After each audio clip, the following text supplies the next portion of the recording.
سڵاو بینەرانی عزیزی تەلەڤیزیۆنی کۆمەڵام کاتە و گەشتکاتێکی ژیانتان پڕبێت لە شادی و کامەرانی. ئازیزان لە ئەڵلقەیەکی تر لە بەرنامەی دیدار و ڕاوەوە هاتوونێتەوە خزمەتان بۆ پێشکەشکردنی بەرگە بابەتەکانی ئەم بەرنامەیە. لە ئەڵلقەی ئەم هەفتەیە بەرنامەکەماندا بینەر و بیسەری بابەتێک دەبن بە ناونیشانەکانی چەند سەرنجێک لەسەر کتێبی کارگەکانی تابوودی شێرزاد حەسەن لە ئەنووسینی بەڕێز مەحموود چاوەش. بۆ هیوایی ناوڕۆکی بەرنامەکەمان جێگای سەرنجی ئێوەی خۆشەویست بێت و فەرموون بۆ بینین و بیستنی.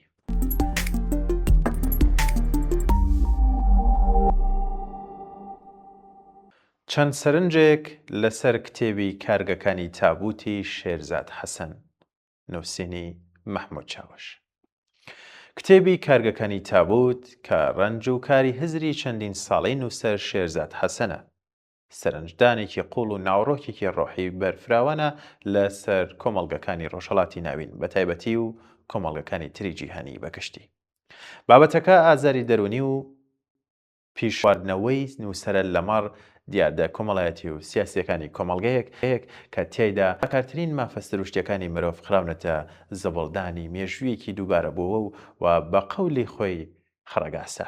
نووسەر تووڕە و دڵشکا و ناومێدە لە کۆمەڵگەکانی ڕۆژهەڵاتی ناوین کە مرۆڤی مەرەک دۆست و کۆی لەو خەسێنرا و بەرهەم دەهێنن. کتێبەکە هەوڵی داوە لە ڕوانگەیەکی سۆسیۆ پسیکۆلۆژیەوە شیکارێکی ئەو کۆمەڵگانە بکات کە تیایاندا مرۆڤەکانیان بەو شێوەیە تێکشکێنراون و لاوەزکراون، بەڵام تێڕەوانینەکانی نووسەر هەندێک جاریش بابەتیانە و هەڵهێنجراون. هۆی ئەمەش زۆر جار نەگەڕانە بە دوای سەرچاوە زانستیەکان و کەمی زانیاری لە مەڕهەبوونی ئەو سەرچاوانەوە. نووسەر هەندێک لایەنی دەرونی تاکەکان دەبەسێتەوە بە تێزەکانی سیگمۆند فرۆید دەربارەی شعور و ناشعور، هەست واتە نەستیان دەرەوە و ناوە، و هەروەها بە بەرزە منەوە کە ئارەزوەکانی مرۆڤیان تێدا بەجەستەکرێت، بەڵام تەنیا یەک سەرچاوەیەم بەڵگانە لە کتێبەکەدا دەستنیشان نەکراون کە کارێکی گەلک پڕهیلاکی و بێزاری هێنەرن، و ئەمە بنەمای ئەوە نایەت کە نووسەر بە شوێن برینەکانی و کۆمەڵگایانەدا نەگەڕاوە و دەستنیشانی نەکردوون، بەڵکو ئەڵتەرناتیڤێکی بۆ چارەسەری برینەکانی دان نەناوە و ڕەنگە ئەو تەنیا بیەوێت کێشەکان ڕەخنەی یانە فەزەح بکات.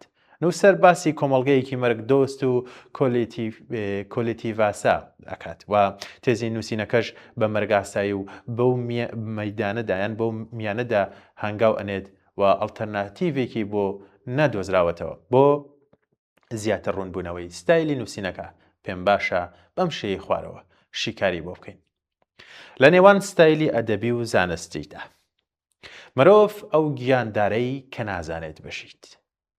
ئەمە تێڕوانینی شێرزاد حەسەنە لەسەر مرۆڤ، ئیتر لە هەر شوێنێکی ئەم جیهانەدا بێت. نووسەر هەوڵی داوە ئەو جیاوازیە سۆسیۆکلتوریانەی کە لە نێوان ڕۆژهەڵات و ڕۆژاوادا بەرجەستن وەکو فاکتێکی مێژووی و کللتوری دەستنیشانیان بکات. هەوڵی داوە ڕوونی بکاتەوە کە بۆچی مرۆڤەکانی ئەوروپا ئازادترن، تاکڕەوایەتی وەکو مافێکی سروشتی خۆیان دەبین و لای ئێمەش مێگەل پەرست و مەرگ دۆست و ئازادیەکانی تاک بەهایان نییە. بۆ ڕوونکردنەوەی ئەمانەش نووسەر هەوڵی داوە ئەم دیاردەیە بە پێوەری چەند بنەمایەکی مێژووی سۆسیۆکلتوری و دەروونناسی شیکاری بکات و بە بیرروڕای من لێرەدا نووسەر هەنگاو دەنێتە لایەنە زانستیەکانەوە، زانستی کۆمەڵایەتی، دەروونناسی، پەروەردەناسی، هەروەک ڕامیاری ناسی. ئەمەش کاری نووسینی کتێبێکی لەم جۆرە ئاسان ناکات. لێ بۆ هەر ئارگۆمنتێکی زانستی نووسەر پێویستی بە بنەما و سەرچاوە زانستیەکان دەبێت. لە تەواوی ئارگۆمنتەکاندا بنەما و سەرچاوە زانستیەکان بەدی ناکەین و یان زۆر بەکەمی دەستنیشان کراون کە بەداخەوە لە نرخاندنە زانستیەکەی ئەم کتێبە کەم دەکاتەوە. کتێبی کارگەی تابووتەکانی سەرنجێکی ڕەخنەگرانی کۆمەڵایەتیە بە پلەی یەکەمی دژی کۆمەڵگای ڕۆژهەڵاتی ناوەڕاست کە نووسەر بە تاریک هەڵاتی ناوەڕاست یان ڕەشهەڵاتی ناوەڕاست ناوزەندی دەکات.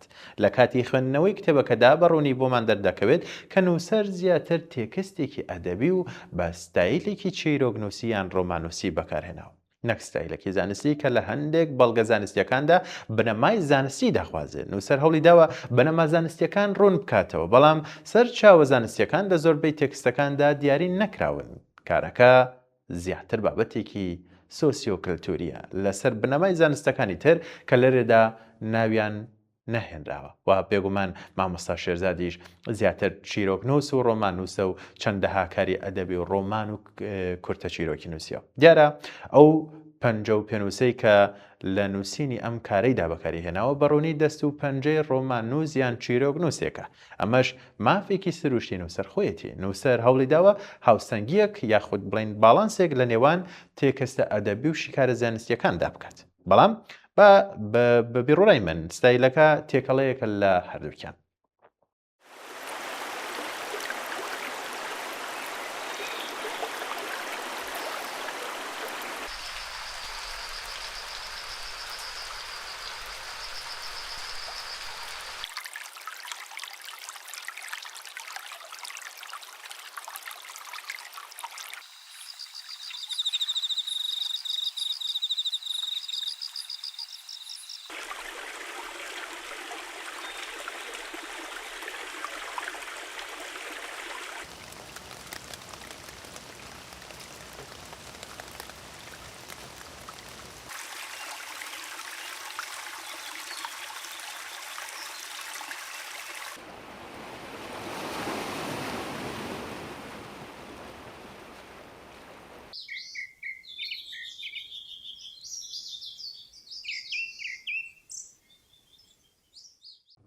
ڕەنگە لە ستایلی نووسینەکەی یان لە نووسینەوەی چیرۆک یان ڕۆمان یان زۆر بەرهەمی ئەدەبیدا خاڵبەندی دەورێکی ئەوتۆ نەبینێت. ئاخر فەنتازیای بیر و هەستی ناوەی نووسەر بێسنوور دەمێنێتەوە. بەڵام کاتێک باز لە نووسینەوەی بابەتێکی زانستی دەکەین دەبێت گەلک ئاگاداری لایەنی خاڵبەندی بین. بەرهەمە ئەدەبیەکان جۆرێک لە فەنتازیا و تەوس و لێکچوونی جیاجیا لە خۆیان دەگرن کە خاڵبەندی دەوری زۆر گرنگیان تیا نابینن. خاڵبەندی لە کارێکی زانستیدا دەستنیشانکەری پنتی ئارگۆمنتەکان هەر لەبەر ئەوەشە دانانی خاڵ لە ڕستەکاندا زۆر گرنگن. خاڵبەندی پێمان دەڵێت سەرەتا و کۆتایی ڕستەیەک چیمان ئاڕاستەکات. بەڵام لە ستایلی نووسینی ئەم کتێبەدا خاڵبەندی زۆر بەلاوەنراوە. نووسەر لە لاپەڕی 72 کتێبەکەدا بەم شێوەیە دانوستانی کاری خاڵبەندی ئەکات. مەحاڵە بتوانم ڕێز لە خاڵبەندی بگرم ئەو داڕسکان و داڕژان و داڕوخانەوەها کوشندەیە کە من گەمارۆ دەدات لە قۆناغی هاوار و زەریکەدا بژیم و فریای خاڵبەندیەکی باو و ئەکادمیانن نەکەوم. چونکە خوێن و فرمێسک و ئارەقە بۆ خۆیان زمانن. بەڵام بڕای من خوێنەر لە کاتی خوێندنەوەی کتێبەکەدا تووشی جۆرێک هیلاکی دەبێت چونکە ماناکان شاراوە دەبن و خوێنەریش نازانێت مەبەستی نووسەر چییە. نووسینێک کە باز لە زانستەکان بکات و بەڵگەی زانستی بخوازێت ئەبێ ڕستەکانی زۆر شەفاف و ڕۆن بن. هەرکی کاری زانستی ئاسانکاریە نەگرانکاری. نووسەر لە شیکاری بابەتەکاندا وشەی تێڕامان بۆ سەرنجەکانی ئەم کتێبە بەکاردەهێنێت. ئەگەر وشەکە بەو مانایە بەکارهێنراوە کە لە دەرگای زانستی تر بدات ئەوە بێگومان خاڵبەندی زۆر گرنگە.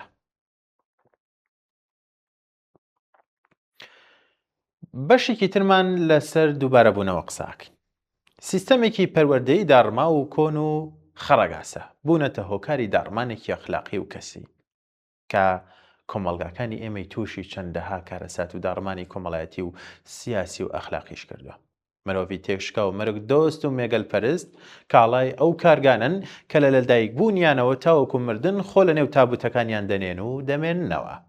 سەرنجامی کاریگەریەکانی ئەم جۆرە لە پێداگۆگی دەبنە ئەنجامگەیاندنی جەنگەکان و بەکارهێنانی زەبر و زەنگ. ئەمە جەوهەر و ناوەڕۆکی بەشە سەرەتاییەکانی ئەم کتێبن. نووسەر ئەم تێزە لە زۆر شوێن و بەشەکانی کتێبەکەشدا دووبارە دەکاتەوە. ڕەنگە نووسەر هێندە داخلە دڵ و برینداری ئەو هەموو دیاردەناشینەی کۆمەڵگەی ڕۆژهەڵات و بە تایبەتی کوردی بێت کە ڕستەکان دووبارە و چەندبارەیان بکاتەوە. بەڵام ئەم دووبار و بوونەوەیش خوێنەر هیلاگەکات و لە کۆنتێکستی فۆرمی کاری زانستی بێبەریان بکات. ڕستەی درێژ و پنتی بێکۆتایی لە ستایلی زۆر نووسینی تازەدا بە تایبەتی زانستیانەدا بەسەر چووە. ڕەنگە دیاردەی دووبارە و سێبارە بوونەوە تەرز و شێوازێکی کۆمونیکاسیۆن بێت لە کۆمەڵگەکانی ئێمەدا.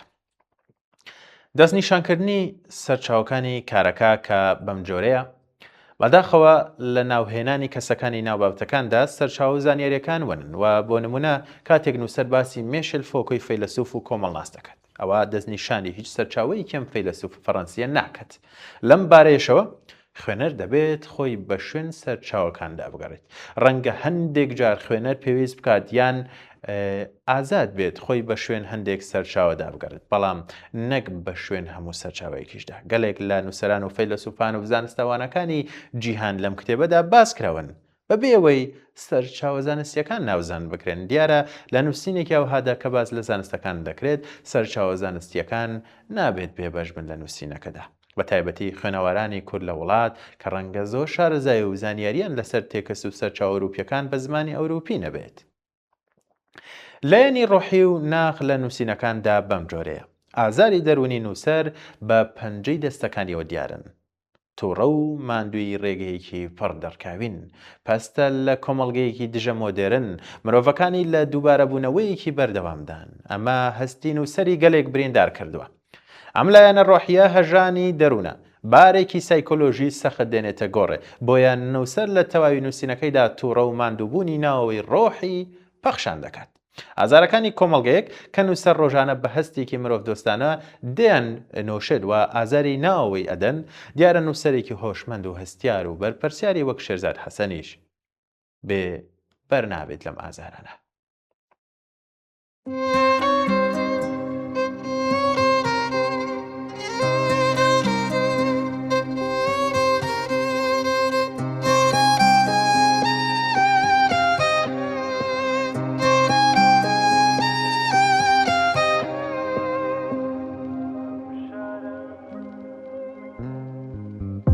منم شەرم بەهۆی تۆوە لە چاوان ماهاگریتووە، بەهۆی تۆوە دەر و بەردوو ئاسمانیشم خۆشویستووە.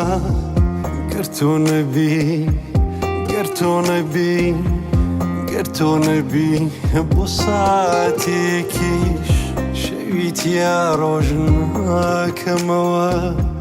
بەجێ دێڵم بۆ ئەوانەی داخێناوە بەدڵمەوە، داخێناوە بەدڵمەوە.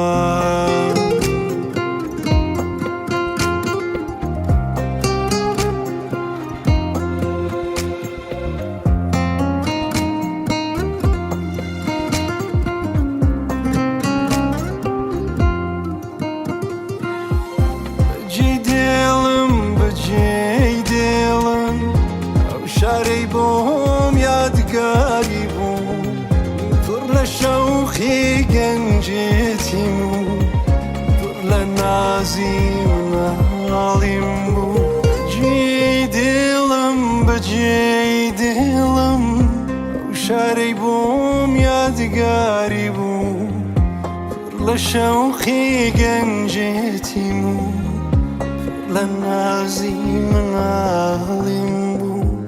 بەڵام گیانە لە هەرکوێ بم دڵە لای تۆ ئەم شارەیە، بێ لە ئێوە ڕۆح و گیانم گشت دنیا ئاوارەیە.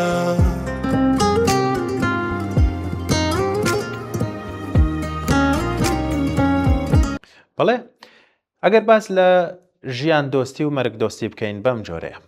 بابەتی ژیان و مەرگ لە زۆرینەی ئەدەبیاتی جیهاندا ئاوێت تەکراون بە جۆرا و جۆر و توێژێراون و مامبەڵەشیان لە مەڕداکراوە. مەرگ وەکو کۆتایی کە دەبێتە سەرەتایەک بۆ زیندەوەرانی تر لە تەواوی کتێبی کارگەکانی تابوودا هەست بە جۆرێک مەیل و لادانێکی ڕۆشن بە ئاڕاستەی مەرگ دۆستی داکەین. نووسەر لەو باوەڕدایە کە لە کۆمەڵگەکانی ڕۆژهەڵاتدا مرۆڤ لە مردنێکی ئەبەدیدایە، هەل لە دایکبوونیەوە تاوەکو کۆتایی ژیانی. هەڵبەتە ئەم ئاراستەیە لە بیرکردنەوە لە ناوڕۆکی کۆمەڵگەکان خۆیانەوە هەڵهێنجراون و کە ڕۆژانە لە جەنگێکی بەردەوام و نامرۆڤ دۆستانشدا نۆقم کراون. نووسەر پێی وایە کە منداڵ دوای لە دایکبوونی بە تونێلێکی ڕەشدا دەبرێت و لە کۆتاییشدا یان لە کۆتایی تونێلەکەشدا تابوتێک چاوەڕوانێتی، واتە منداڵەکان هەل لە دوای لە دایکبوونیانەوە دەبنە کۆی لەو قوربانی ترادیسیۆنێک و کە لە نێو خانەکانی کۆمەڵگاشدا لە قاڵە بدرێن. دیارە ئەم لە قاڵبدانە لە زۆربەی کۆمەڵگاکاندا بە تایبەتی لە کۆمەڵگەی ئێمەشدا بەسەر سیستەمی پێداگۆگیدا زاڵە. ئەم جۆرە دید و تێڕوانینە لە لەدایکبوون و سەرهەڵدانی عەباسیەتێکە و کە سەرهەڵدانی ماتەمینە لە کۆمەڵگەکانی ئێمەدا. سەرهەڵدانی فەلسفەی عەباسیەت لە ئەوروپاش لە سەدەی پێشوودا بەتایبەت لە فەڕەنسا کە ژان پۆل سارتر، ئەلبێرت کامۆ و سیمۆن دی بوڤوا و گابریێل مارسێل هەڵگر و باوەڕپێهێنراوی بوون، نمونەی دژە کاردانەوەی ئەو جەنگە وێرانکاریانە بوون کە لە ئەوروپا بەرپاکراون. هەڵبەتەش دەتوانرێت نووسەر ئەم کتێبە بە هەندێک لەم نووسەرانە بشوبهێنێت کە ئەوێنەی ڕۆژهەڵاتمان بە قەولی خۆی بە ڕۆژهەڵاتی پیشانەدات. نووسەر هیلاکی و ماندووبوونێکی جگار زۆری پێوە دیارە. نوکی پێنووسەکەی دەلەرزێت کاتێک باسی و دەڤەرەمان بۆ گێڕێتەوە چۆن تاڵی و زەخت و ناڕەحەتی بە قورگی داکراوە.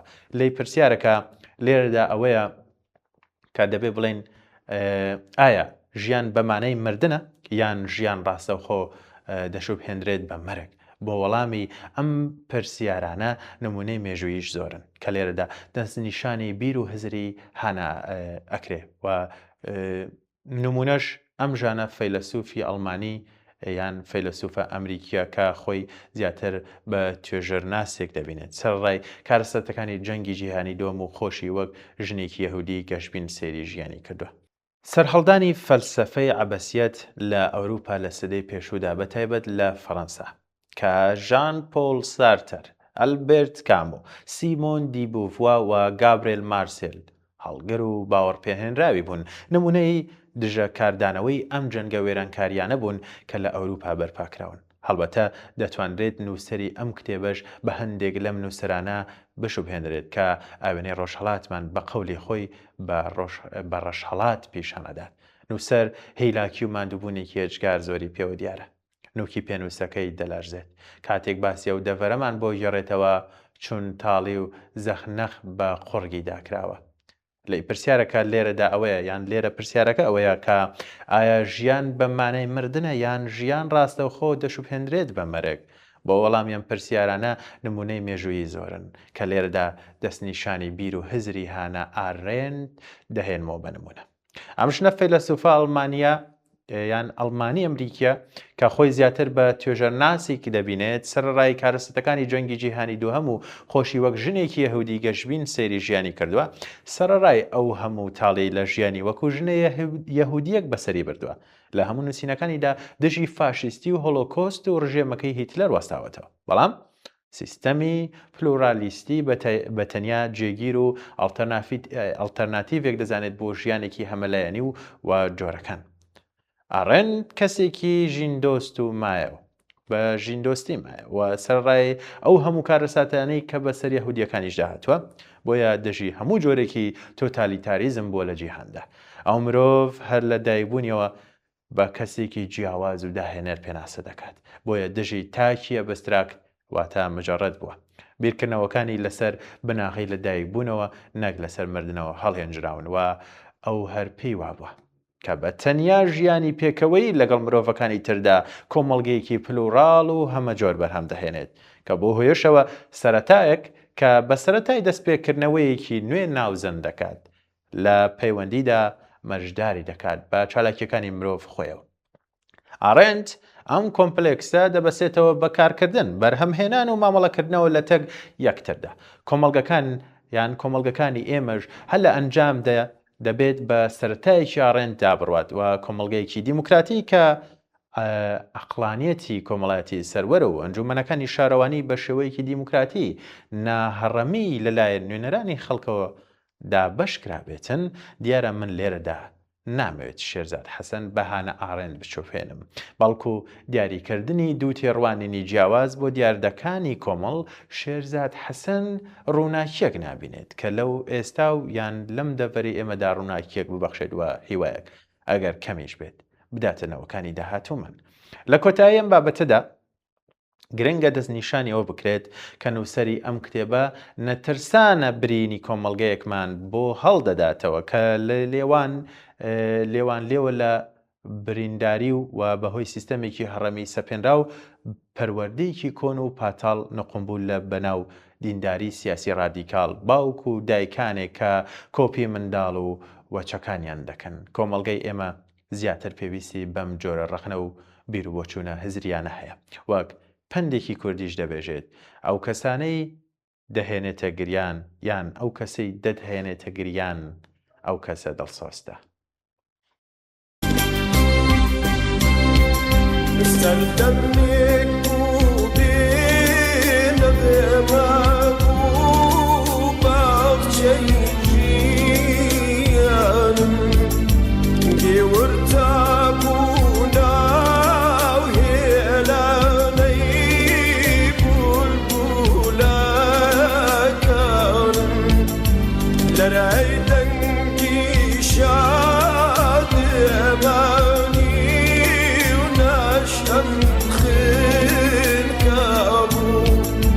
شبوني باي بارو جوش من غواستامو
بەڵێ ئازیزان و بینەرانی خۆشەویست بەم شێوەیە هاتمە کۆتایی بەنامەی ئەمڕۆ بەرنامەی دیدار تا لاڵقێکی دیکەم بەنامەیەشدا بەیەک دەگەینەوە بە ژیانێکی پڕ لە کامەرانی و ژیانێکی باش و ئاسوودەم بۆ هەمولایەکتان ئاواتە.